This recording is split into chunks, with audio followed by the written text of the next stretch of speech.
मतदान के परसेंटेज से आपको आइडिया लग जाएगा।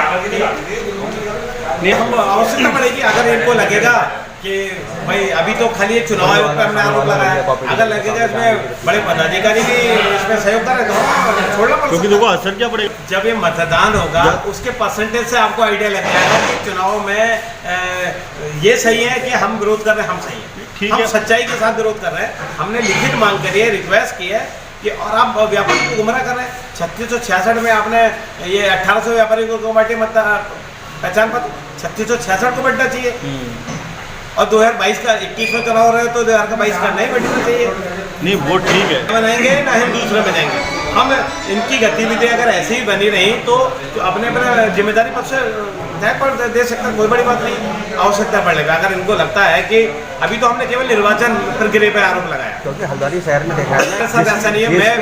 जिसके कारण आज शहर क्या वही तो मैं स्वयं 24 साल पुराना इस व्यापारी संगठन का कार्यकर्ता हूँ। मेरी आस्था कभी भी भंग नहीं है, व्यापारियों के प्रति सम्मान है, व्यापार मंडल के प्रति सम्मान है। देखिए ये गतिविधि चल रही है इसके खिलाफ है, इसके लिए अगर मेरे को किसी तरह का ऊपर से दंड भी दिया है मेरे को स्वीकार है, क्योंकि मैं व्यापारियों के साथ हूँ।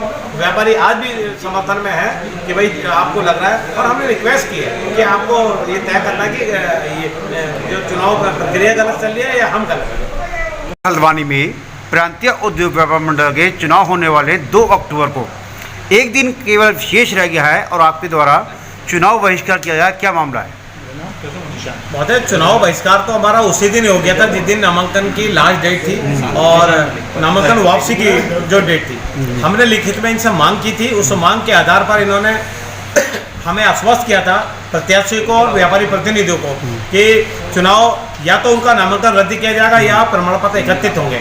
ना प्रमाण पत्र एकत्रित हुए ना नामांकन रद्द हुआ, लेकिन हमने इस पर निष्पक्ष, क्योंकि जो अभी निर्वाचन टीम है ये निष्पक्ष चुनाव नहीं कर पा रही है, हमने जब भी बहिष्कार किया था, अब हमारा बहिष्कार हमें पूर्ण रूप से आश्वस्त हो गए कि निष्पक्ष चुनाव नहीं करा पा रहे, तो हमारा और व्यापारी प्रतिनिधियों का यह है कि हम इस व्यापार मंडल के चुनाव का पूर्ण रूप से बहिष्कार कर रहे हैं। बहिष्कार में हमारे पोस्टर, बैनर, होर्डिंग एंड प्रचार रथ ये सब चुनाव के बहिष्कार के लिए जाएगा और हम सभी लोग मतदान करने मतदान स्थल पर नहीं जाएंगे। वही मामला प्रकाश में आया है कि जो सदस्य हैं वो अधिक हैं और जो पत्र बांटे गए हैं उनकी संख्या कम है और वो अभी तक वापस नहीं हुए हैं, हमारे वो 2022 के हैं। हमारे तरफ से भी आरोप है कि 3666 की मतदाता सूची में नाम है, लेकिन मात्र 1800 मतदाताओं को प्रमाण पत्र बांटे गए हैं। 3666 को पूरे क्यों नहीं बांटे गए? ये अपने अपने लोगों को बांटने का प्रयास था और चुनाव 2021 का है, 2022 के प्रमाण पत्र बांटे हैं, जिससे ये सिद्ध होता है या तो चुनाव अवैध है या वो प्रमाण पत्र अवैध है। दोनों में से एक चीज़ आपको तय करनी पड़ेगी, क्या चीज़ वैध है। वही बात की जाए, अगर जो धन कोष जमा होता है, जो सदस्य बनाए जाते हैं, उनका जो खर्चा व्यय होगा वो नई टीम करेगी या पुरानी टीम करेगी?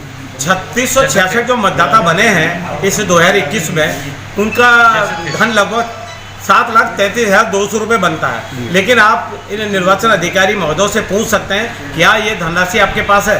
पूर्व की टीम ने वर्तमान की धनराशि खर्च कर लिया, 1800 मेंबरों की धनराशि पूर्व टीम ने खर्च कर लिया, जो कि अधिकार नहीं है।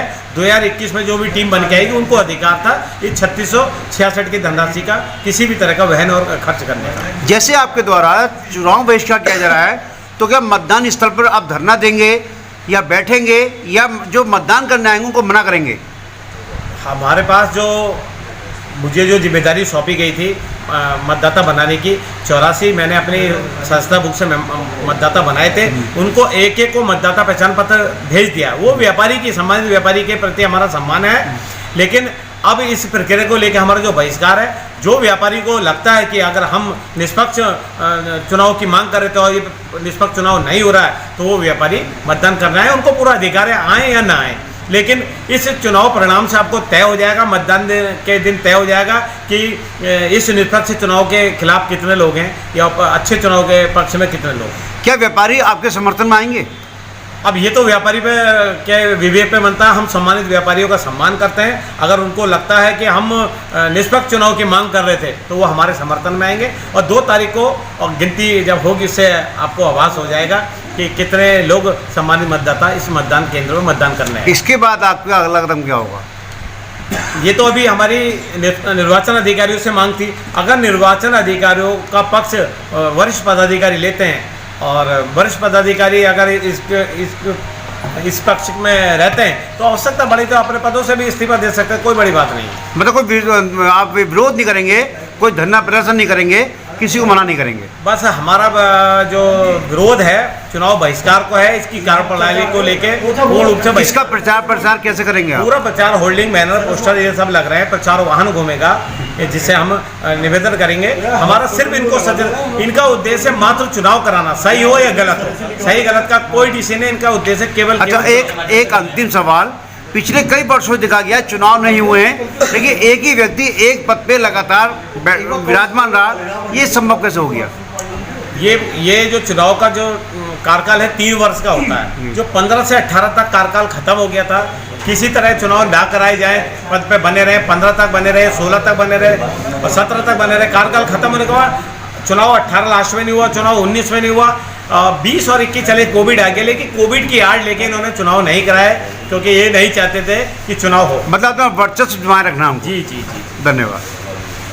समाचार पत्रों के माध्यम से मालूम हुआ है कि आगामी 2 अक्टूबर को होने वाले व्यापारी चुनाव का बहिष्कार किया जा रहा है, क्या मामला है? मैं सूरज लांबा चुनाव का बहिष्कार इसलिए कर रहे हैं कि हमारे चुनाव होने से पहले ही 2022 के प्रमाण पत्र बांट दिए गए, कुछ चक्कर में हमें रोष प्राप्त हो रहा है और इन्होंने हमें रोष प्राप्त हो रहा है, इसलिए हमने अपना समर्थन वापस बहिष्कार करा है, जिस पर चुनाव ना होने के कारण हम इसको चुनाव का बहिष्कार करते हैं। धन्यवाद।